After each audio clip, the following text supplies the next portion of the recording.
Hello and welcome back to George's Gaming Guide. Today me and Dad are going to be building the Sanctum Sanctorum set number 76218, and this is made out of 2,708 pieces.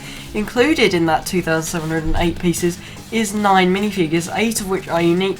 They are Wong, Ebony Maw, Iron Man in his Mark 50 armour, Spider-Man, Sinister Strange, the Scarlet Witch, Karl, Mordo, Dead Strange, and the other minifigure included in this set is the normal Doctor Strange. Now this set was released on the 1st of August 2022 and is still being sold by LEGO today. And this set is based off of the film Doctor Strange in the Multiverse of Madness. As you can see, obviously it's not the whole film, but it is just his house with the iconic window. So I'm going to hand you over to Dad to go over the box. Yeah, so as you can see, this is a huge box. It's not particularly thick, but as I say, you can tell it's probably bigger than the size of the building itself.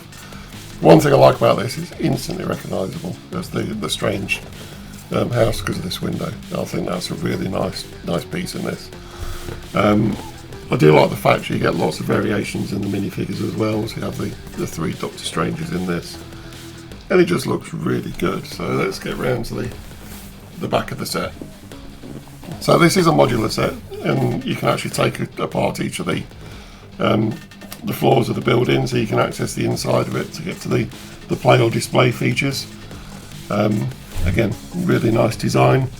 Inside you have the doors where they can change the locations of where the door will open. Also you've got a couple of slide switches on the back, so you can actually change 3 different locations. You have the creature that's coming through the portal. You can actually put that in 3 different locations, and then there's pieces of wall to fill in where you don't put it. So that's really nice as well. So you've got a few pictures of what the inside's going to look like. So it doesn't look huge inside, but I think that should be okay. To be honest, it's going to be on a shelf looking at the outside anyway, so it's not a big issue. It's a reasonably big set, and it's not one of the biggest we've had, but it's 32 centimetres tall, or 12.5 inches. And it's 26 centimetres wide, which is 10.2 inches. So it's a reasonable size without being too big. And I'm really looking forward to building this. So anything else from yourself, George, before we get going? No, not really, but I think this is going to look really nice when it's built. So without further ado, let's go straight on into building.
So we are back, and this is the finished model, and overall I do think that it looks absolutely incredible. It is the absolute spitting edge of the Sanctum Sanctorum, and if you're a Marvel fan, so if you've seen the films, read the comics, it, of course, because the window is instantly recognisable. So I think that is a job well done from Legos. You don't even need to know what the set is to know what it is. So if I'm just going to go over the outside quickly, then I'm going to hand you over to Dad, and then we're both going to go over what is inside the model. Now this model, just a heads up, is modular, so you can connect it to other buildings that Lego have made, and then plus you can take the 3 floors apart, not including the roof. This little bit here will come off, so you can have a look in the top floor. So if we get onto the model, I'm going to start from the right hand side and make my way around. So here we have got the creature of the model called the Shumagorath. So it has 5 like tentacle things at the moment coming out, and then it has the yellow, red and black huge eye on it, like coming out, which is a little bit menacing, to be fair. So if we have a look at the back of the model, sorry, I'm just going to make sure that I can still see it a little bit. So we have the Captain America like exhibit poster, which is quite nice. There's a portal here, and of course this is the monsters coming out of a portal as well, so that's probably linked, I'd say. There. So I think so, because this is a portal to get into where the time stone is, and also the book. I think it's quite funny on the poster as well that it's actually the Brixonian Museum. So that's quite. I like the way that they put little bits of humour in. Then here we have like a cardboard box, a street lamp, and then we've got like this dustbin. And if you take the top off of this dustbin, then you have some of the spare time stones, which you can put in here, a can of something, a can of drink, and then we have the Shady Arcs care home. Acres. Shady Acres care home, which was probably what this was a long time ago, perhaps. Not 100% sure. So, and then if we just turn the model again, there's a little bit for a minifigure to go on, as well as this. So there is the lore times, and then there's a little bit, there's like a sticker that somebody's put over, there's a symbol, it's the Black Widow symbol over the some of the name. So there's obviously newspaper stand, not letter stand, well, newspaper box. There we go. And there's newspapers inside as well. There's 3 newspapers. They're all stickered. And then we have got like a fire hydrant and a letter to 177 Bleecker Street, which is the address of this building. I couldn't read that, it was way too small. And then we've got 2 trees at the front, and then loads and loads of windows. Now most of them are on the 2nd floor. I built the 2nd floor, and it was an absolute pain with all the windows, but it definitely was worth it because the model works absolutely amazing with them all. So I'm now going to hand you over to Dad to go over the minifigures. Right, so the minifigures in this, I think, are a really nice collection. It's got minifigures spread over a couple of the films. Very good for playability. A bit strange that they're in the one scene, but yeah, I think it's a very nice addition. So we'll start off with Ebony Maw. So for anyone that doesn't recognise the name, if you've seen the Infinity Wars film, where the Hulk gets sent to Earth, and then Ebony Maw and one of the big creatures turns up to try and get the time stone. This is the one that can sort of control matter, so can bend metal, can pick up concrete and so on, and because that can fly. It's a bit hard to tell from the minifigure that's who he is. It's the wrong sort of shape for me, to be honest. But the printing on this is really nice. I think the body printing is fantastic. Unfortunately, no leg printing. And the head it's a little bit strange, but I think the printing on it is really, really nice. But overall, quite a nice minifigure. You may notice the one on the plate is just because they fall over, because they've all got their arms out with weapons, they fall over quite easily. So secondly, we have Iron Man Mark 50. So again, probably from the same scene that you see Ebony Maw. So they've designed it with the blue bit, so it looks like he's flying. It's actually designed to go on one of these pieces on the side of the building. The printing, as on all Iron Man minifigures is really, really nice. Full leg printing, full body. It's got the triangular heart reactor on it. Just really cool. The head itself, again, it's got the obligatory display on one side, and then the other side is just Tony Stark's face. And you do actually get a hairpiece for him as well, so you can decide to have him without the Iron Man helmet. I think we always prefer him with, don't we? Yeah. So we tend to leave him with. Then from the same film we have Spider-Man. Again, really nice printing on this. Full leg printing. The head print is really, really sharp and just looks really cool, to be honest. It does have the shooters that we saw in the endgame battles. So if you press the inside, press this inwards, it will actually shoot straight out his hand forwards. So that's a quite nice feature. Again, nice minifigure. Then we change to the newer film. So we have Karl Mordo. So he was in the original Doctor Strange film. It's the one that lets him in initially. But this is from the latest film where he's on the different reality or different universe. And he's got his beard and the long hair. The hairpiece is really, really nice on this. As always, this is double-sided, so one's sort of grimace, one's sort of mouth closed. I do like the fact that they've got him doing magic. One trick on this is if you actually turn the hand upside down, you can get them to both at different angles. I think it just looks a little bit nicer. Body print is really nice. It is actually printed on both sides, although you can't see it with his hairpiece and the cape. But again, really, really nice minifigure. Then we have the Scarlet Witch. Again, fantastic hairpiece on this. It has actually got the crown printed on the hairpiece, and then you get two variations of heads. So one of them is sort of really cross with the red eyes. You have a couple of 1x1 tiles in each hand to show that she's doing magic. And the printing on this is really nice. No leg printing again, unfortunately, but the body print is really well defined. Then we have what could be in either of the films. We have Wong, again with doing his magic. The face, I'm not entirely convinced it looks like Wong. I think they could have done a better job on that one. But the body printing is really nice. He's got his robes on it that look really, really cool. I'd say it's the later film because I'm sure this is what he wears as this Sorcerer Supreme. No leg printing again. So nice minifigure, but I think the face lets it down a little bit. It almost looks like the generic heads, like you'd have on like a Star Wars character or something, like a stormtrooper. And then we come to the three Doctor Stranges. So the first Doctor Strange we have is actually the Dead Strange. So they've got the different colour for his magic that he's doing. The body printing is really nice here. Body and legs is fully printed. The face is just a generic zombie, I think. So it works, but I've seen better, to be honest. But yeah, it works.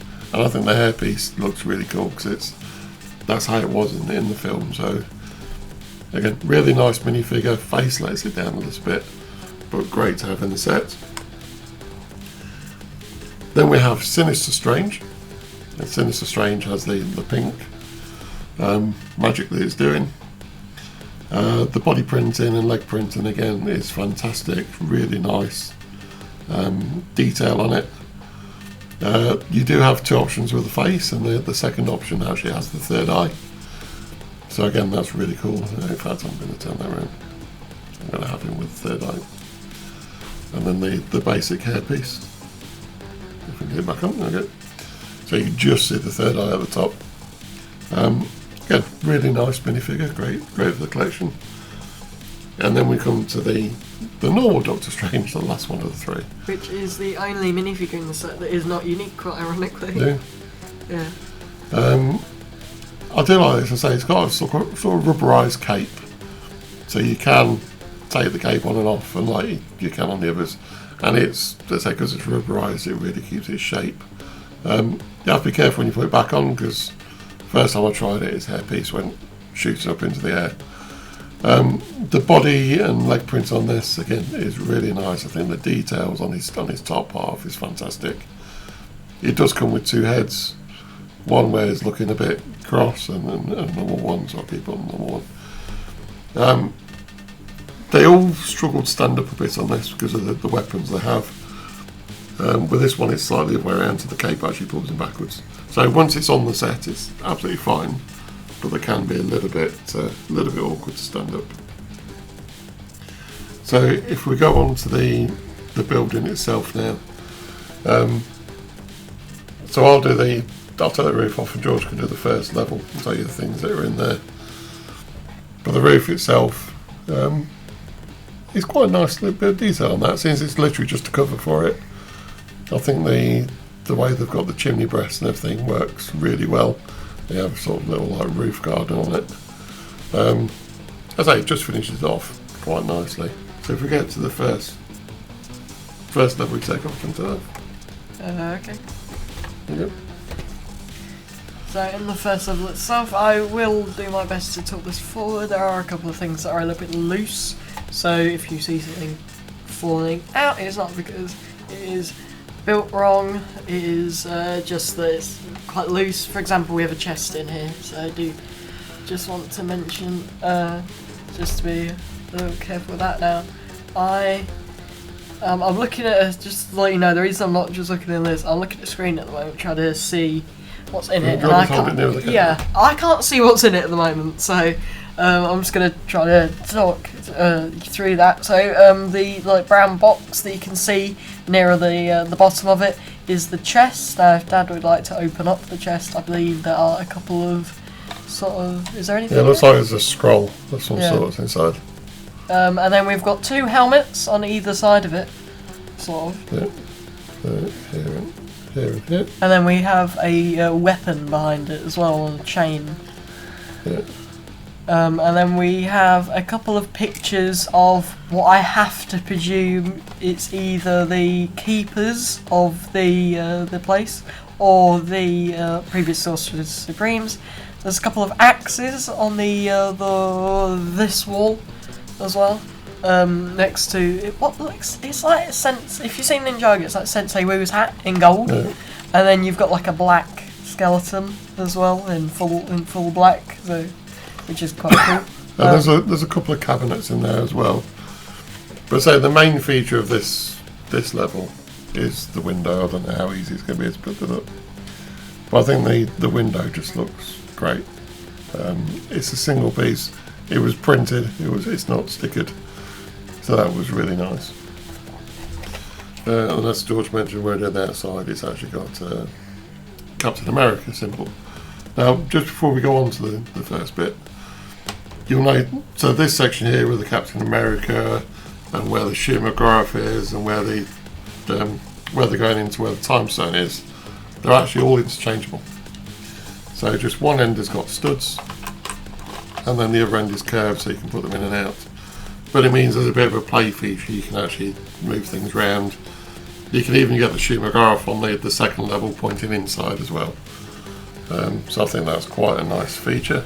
So where the stairs would be, now it's a bit annoying because there's not actually stairs that get up to this bit, but there are.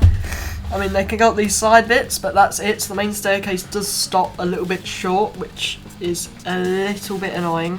But so if we go over this room, so this was all done by me. The bottom floor was all done by you, and then we both did the top floor, didn't we? So just so that it was fair. So if we now go over what is on the inside of this, so I'm just going to tilt this forward. So we've got a couple of seats here with like a drink on it, which is going to be the beer that Thor has. That's the everlasting beer, so it will never run out. Which I think Thor quite likes. I think he'd like one of those permanently. There's a lamp in the very corner. Then there's what looks to be some sort of a potion there, and then would it be easier to take that off? So yeah, that's what I'm thinking. And then there's, I can't think what these are called. I cannot think what these are called. The sextant. Sextant, yeah. So that's for the stars. so they can have a look. So then there's a couple of pictures of previous, what I presume to be Sorcerers Supremes here. Then on this top shelf, we have got a skull, it looks like to be some sort of container, and then a container with a jewel in it, a shopping list next to a goblet, and then a letter that says Shambhala, wherever that is. There's another shopping list with a cape on it. And then that is pretty much it. Then there's the bookshelves, which you can, well, you can't really see through the windows, but there's a couple of bookshelves. Now this is going to be the big problem. I'm actually showing you this incredibly cool thing. So in the films, there are the moving, well, not the moving doors, but the changing doors, which are the windows of the world, also known as the Anomaly Rue or the Sea of Ashanti, which is a few different names for them. So this is where these two things come into play, which I did say we were going to go over. So if I now just open this up... I always try and hold this up to the camera. So if I open that up and move this to the side, you will now see what I believe to be mountain landscape. I think is that... Yes, that's the mountain one. And then if I open this up, is this like a jungle? It's a desert, isn't it? Yeah. Desert. Trying to remember. And then we've got like the universe, or the other one, or where they get the book in the film as well. Yeah. Could be. Which is obviously completely wrong place, but. But I think it just looks fantastic. And there's loads of detail in that.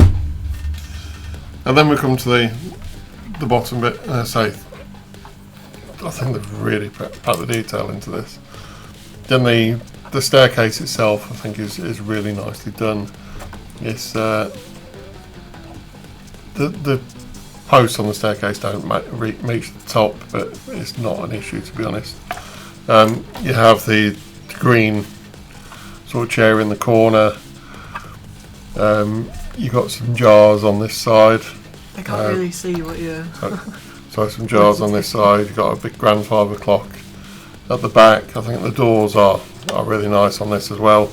Oh, the opening close, isn't it? Yeah. Oh, okay, that's good. There's a picture of the world that's got the window from the front of the building. So I think that's supposed to say where the other Sanctum Sanctorums are throughout the world. There's a medical degree for Dr. Strange. And then there's actually a little bit at the back which has got Wong stuff, secret. There's a travel document, there's pizza boxes, there's a clock up there, but this actually pulls off as well. So you got this little hidden bit on the inside, so you got a little mobile phone on there. You got a fridge which has got bits in, but you can't actually see it because it's so hidden. There is actually a side door that goes into this section.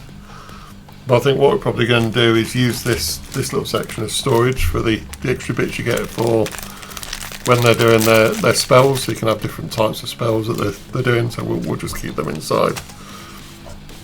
And as George mentioned when he was putting it round, inside you've got the time stone, then at the back you've got the book that's behind the chain.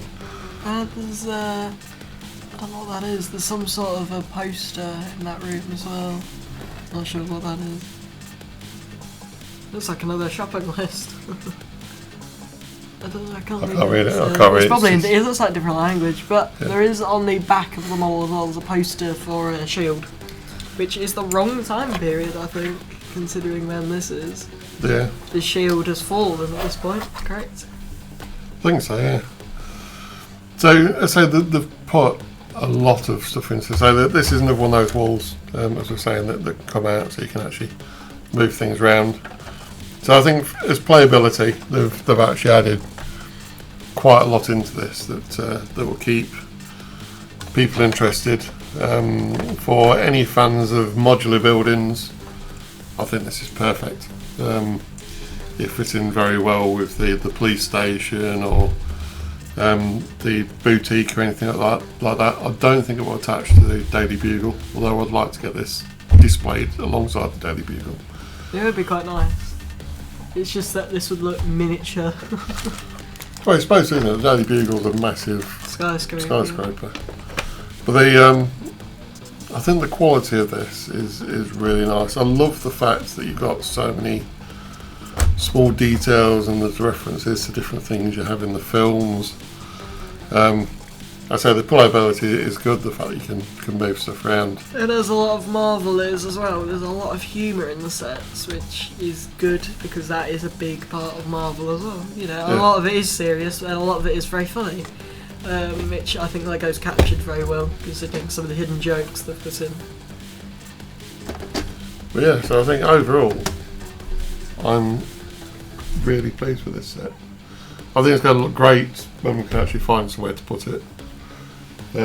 It's just a bit wide for behind us, otherwise it would have been quite nice next to Diagon Alley. But yeah, I think if you have the opportunity, it's definitely a great place for Doctor Strange, isn't it? Harry Potter. Next to Diagon Alley, yeah. So I think if you get the opportunity, this is definitely a set that I would recommend. I say the minifigures are fantastic, and I think the building itself is really well designed. Yeah. It's a lot of intricate different things, and as I said a minute ago, it is very, very funny, with a lot of jokes, and that is a lot of what Marvel is about. So I really recommend this set. I had an absolute blast building it, and I think it is an absolutely stunning creation to look at once it's built, and I cannot wait to get this on display. So thanks again. We'll see you next time. Thank you, bye. If you enjoyed today's video, make sure that you like, subscribe, and inform your thoughts about it, and also make sure you watch out for this Wednesday's video, which is going to be Dad's build and review on the Mighty Bowser.